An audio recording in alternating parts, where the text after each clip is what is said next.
There is nothing more frustrating than travelling across the world only to have a layover in a country you can't even pronounce. The solution? Skip the refueling and jump on board an ultra long haul flight.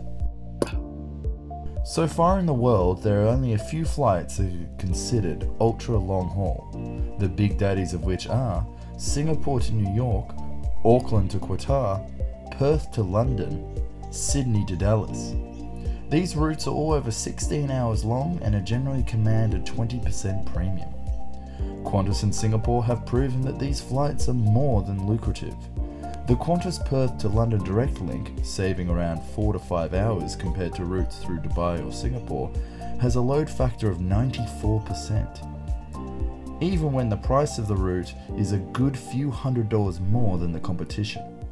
This means that every plane is almost fully loaded up.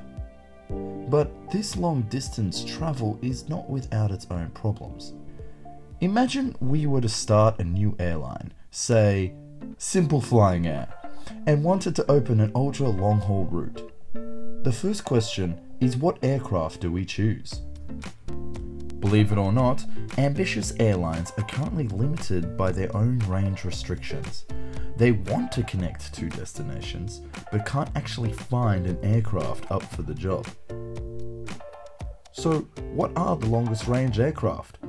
Starting off our list of the top 5 is the mighty Airbus A380 at 8,000 nautical miles.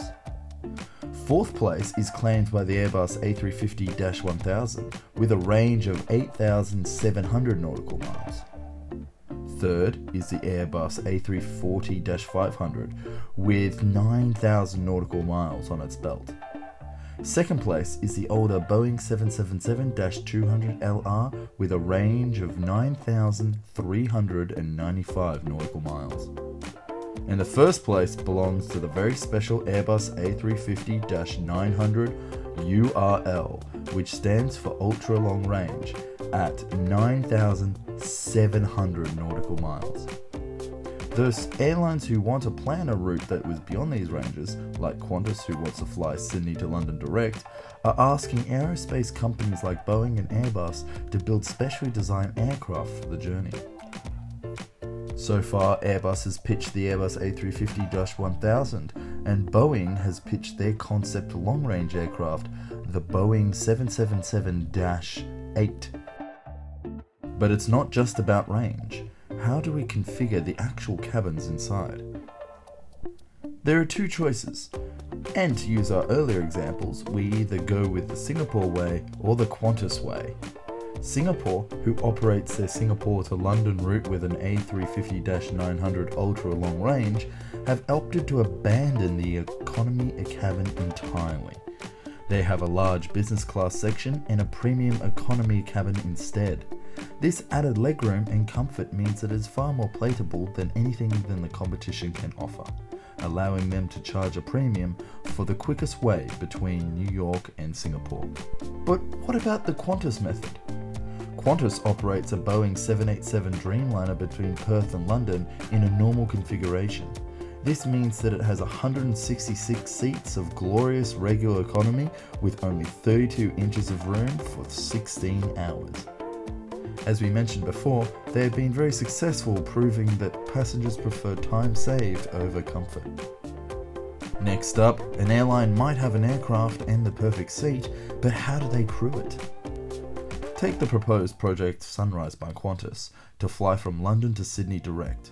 At an estimated length of 17,000 kilometers, it will just take over 19 hours gate to gate to complete. Needless to say, manning an aircraft like that will require multiple crews, something that needs to be accounted for in the pay and how to schedule them. It is for this reason that Qantas recently completed a test flight with a Boeing 787-9 with only 40 passengers on board to understand how to roster crew, rotate pilots, and more.